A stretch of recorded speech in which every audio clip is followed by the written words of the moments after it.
we gotta talk about this PGA LIV Golf merger.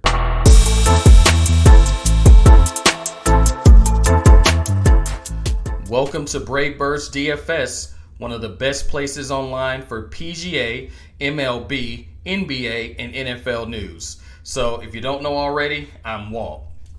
So I know last week I said I was going to release another video on the pros and cons of season long versus DFS, but then we had this LIV Golf PGA merger bombshell, and I just can't ignore it because once again, even though DFS is a big part of this channel, news is also a big part of this channel. And so when I went to look up my sports news today, and I saw, well, actually it was yesterday, sorry. When I went to look up my sports news yesterday and saw that the DP World Tour, the European World Tour, LIV and the PGA Tour were merging, my head exploded. I couldn't believe it.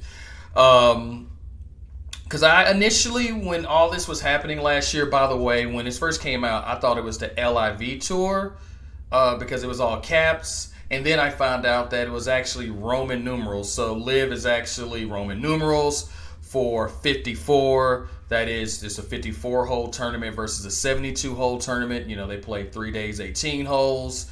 So anyway, I initially was on the PGA side. I'm someone who loves numbers and statistics, and I love the history of sports. So all I could think about was if the MLB had some competition and good players like Acuna and Turner and Freddie Freeman left, what would the MLB do? Or in the NFL, if there was an NFL league that was challenging the NFL and Patrick Mahomes, Aaron Rodgers, and Russell Wilson left, what would we do? And when I thought about that, I was just like, man, this is really messing up the history, the future of the PGA. But I have to admit, looking at the majors this year and the contest where the LIV players were able to play, I had to be honest with myself and say, not having these players is really doing all the fans a disservice.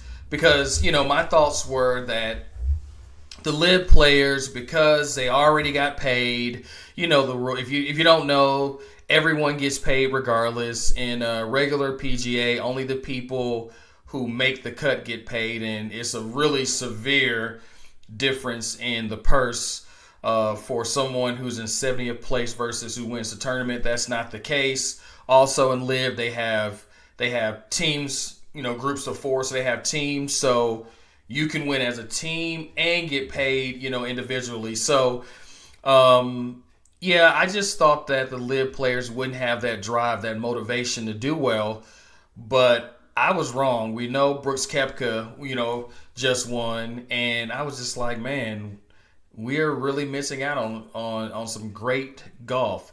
Those rankings that we see next to the players, I have to admit, I was just like, they're not accurate.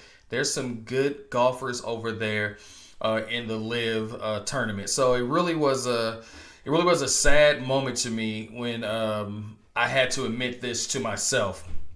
So I can totally understand why the people who are loyal to the PGA are angry. They turned down tens of millions, hundreds of millions of dollars, depending on the person, to stay loyal to their company.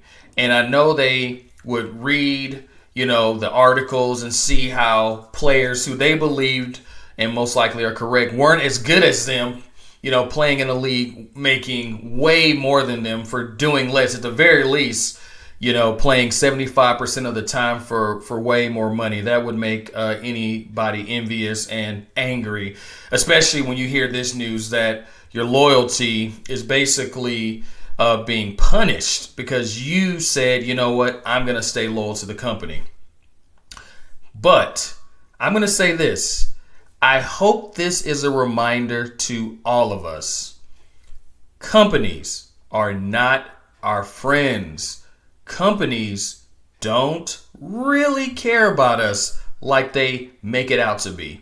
I mean, this goes for your supervisor, for your boss, for the CEO, whatever. You really need to put things in perspective. Now, don't get me wrong. It doesn't mean that companies want bad things to happen to you. It doesn't mean your boss want bad things to happen to you. But everybody is accountable to someone.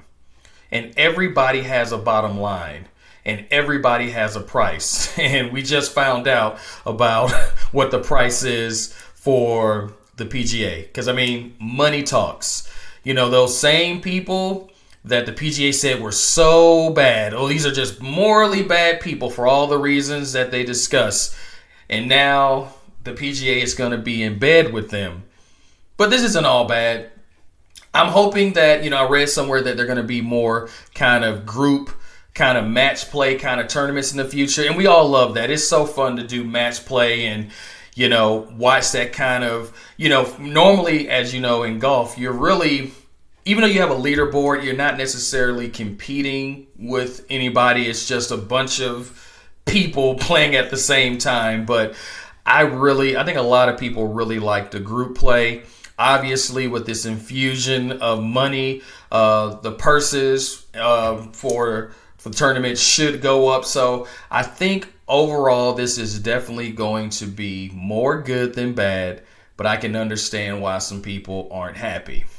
Anyway, so let me know what you think. You know, as usual, just please like, subscribe, comment. You know, and also if you haven't, hit the notification bell. And I promise you that I would have that video on pros and cons. I will have that video on pros and cons of season long versus DFS out shortly. But other than that, you have a great rest of your day.